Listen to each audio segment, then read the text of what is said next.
ನಮಸ್ಕಾರ ಎಲ್ಲರಿಗೂ. ಜನಮಿತ್ರ foundation badminton academy coaching ಕಡೆಯಿಂದ ಎಲ್ಲರಿಗೂ ಸ್ವಾಗತ. ನಾನು ಓದು ಸಂಚಿಕೆಯಲ್ಲೂ ಹೇಳ್ಕೊಟ್ಟಿದ್ದೆ ಗ್ರಿಪ್ ಯಾವ ಥರ ಹಿಡಿಯೋದು,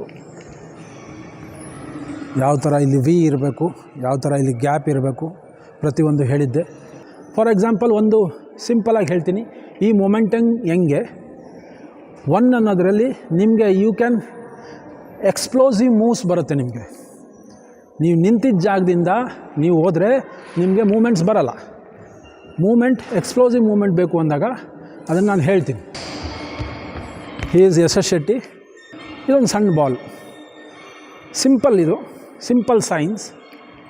ಬಾಲ್ ಕೆಳಗಡೆ ಇದ್ದರೆ it does not have the power to go. ಎಲ್ಲಾದರೂ ಹೋಗೋದಕ್ಕೆ ಅದಕ್ಕೆ ಪವರ್ ಇರೋಲ್ಲ. ನಾನು ಇಲ್ಲಿಂದ ಹಿಂಗೆ ಅಂದರೆ ಹೋಗಲ್ಲ. ಇದೇ ಜಂಪ್, ದೆನ್ ನಾನು ಎಲ್ಲಿ ಬೇಕಾದ್ರೆ ಕಳಿಸ್ಬೋದು. ಅರ್ಥ ಆಗ್ತಾ ಇದೆಯಾ? ನಾನು ಇದು ಒಂದು ಚೂರು ಜಂಪ್ ಆದರೆ it will go anywhere.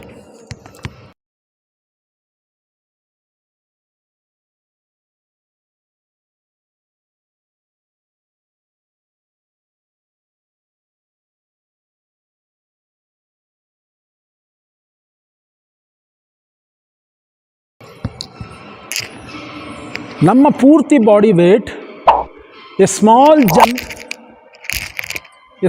jump can generate ಒಂದು ಚಿಕ್ಕ jump, that is one. Before and after ಈ ಒನ್ ಅನ್ನೋದು ಎಕ್ಸ್ಪ್ಲೋಸಿವ್ ಮೂಮೆಂಟ್ಗೆ ಹೆಲ್ಪ್ ಮಾಡುತ್ತೆ. So bounce your self.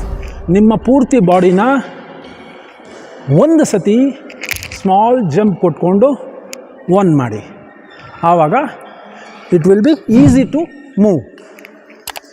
Thank you. ಈ ಸೆಷನಲ್ಲಿ ಇಷ್ಟು ಮುಗಿಸ್ತೀನಿ. ಇನ್ನೊಂದು ಎಪಿಸೋಡ್ನಲ್ಲಿ ನಾನು ಪ್ರತಿಯೊಂದು ಹೇಳ್ತೀನಿ. ಲೈಕ್ ಮಾಡಿ, ಶೇರ್ ಮಾಡಿ, ಸಬ್ಸ್ಕ್ರೈಬ್ ಮಾಡ್ಕೊಳ್ಳಿ ಆದಷ್ಟು. Thank you.